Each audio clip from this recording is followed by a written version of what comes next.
దేవుని స్తోత్రం. ఎలా ఉన్నారండి? బాగున్నారా? ఈరోజు చిన్న మాట చెప్పాలని ఆశిస్తున్నాను. మీరు దేవుని తెలుసుకున్నారా? దేవుని నమ్ముకున్నారా? యేసుప్రభు వారు చాలా గొప్పవాడు. ఆయన మన లోక పాపముల కోసం ఆయన బలైపోయి మన కొరకు ఆయన ఎంతగానో ప్రాణాలు అర్పించాడు.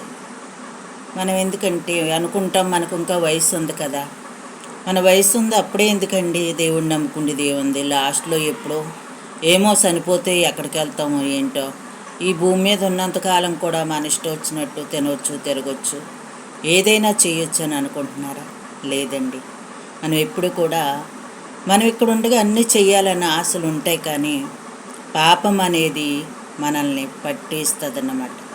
మన ప్రాణానికి చాలా, అది అగ్నిగుండానికే తీసుకెళ్తుంది. అది మనం ఆలోచించాలి.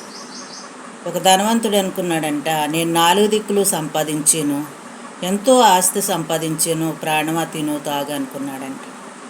ఒకడు అడిగాడంట, అన్ని దిక్కులు సంపాదించు, నాకు అన్ని దిక్కులు ఉన్నాయి, అన్ని ఏపుల్ని నాకు బోల్డ్ ఎకరాలు ఉన్నాయి, బోల్డ్ డబ్బు ఉంది, బంగారం ఉంది, నాకు ఆస్తి ఉంది, అంతస్తులు ఉన్నాయి, చుట్టాలు బంధువులు అందరూ వస్తారు డబ్బుంటే అని ఎంతగానో ఆయన అనుకున్నాడంట. అని చెప్తా ఉన్నాడు ఆయన.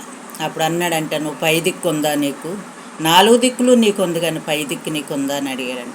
పై దిక్కు అంటే ఏంటి? నాకైతే తెలవదే పై దిక్కు అని. ఎందుకంటే మనం ఎక్కడి నుంచి వచ్చామండి? మన పైవారమే, మనం పరదేశులమే, కానీ ఈ లోకంలో మనం శాశ్వతమైంది ఏదీ లేదు. ఎందుకంటే దేవుని, మనం చనిపోతాం, మనం పుట్టేమో మళ్ళీ మనం చనిపోతాం, దేవుని దగ్గరికి వెళ్ళాలన్న ఒక ఐడియా, ఒక ఆలోచన అన్నది ఉండాలి మనకి. దేవుడి దగ్గరికి వెళ్ళాలి కదండి మనం ఎప్పటికైనా, కానీ ఈ లోకంలో శాశ్వతంగా ఉండేవాళ్ళం కాదు. అందుకని ఈ లోకంలో ఉండగా మనం ఎన్నో చేస్తా, తింటా, తిరుగుతా, పాపాలు చేస్తా, అబద్ధాలు మాట్లాడుతా, మోసాలు చేస్తా కాకుండా దేవుని యందు భయభక్తులు కలిగి ఉండటమే మనకి ఎంతో మంచిదండి. మనం చనిపోయిన దేవుడి రాజ్యం వెళ్ళాలి, ఒక రాజ్యం అన్నది ఉన్నది, మనం అక్కడ పరలోక రాజ్యాన్ని ఉండాలి. అగ్నిలో అయితే బగబగా అగ్నిలో మనం, అయ్యో మండుచున్న అగ్నిలో మనం పాడేస్తారు, మనం ఇక్కడ ఉండగా ఇష్టం వచ్చినట్టు తిరిగితే అనే ఒక ఆలోచన అనేది ఉండాలి. దేవుని దైవభక్తి అనేది ఉండాలి మీకు.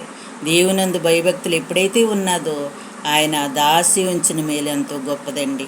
ఒక్కసారి ఆలోచించండి.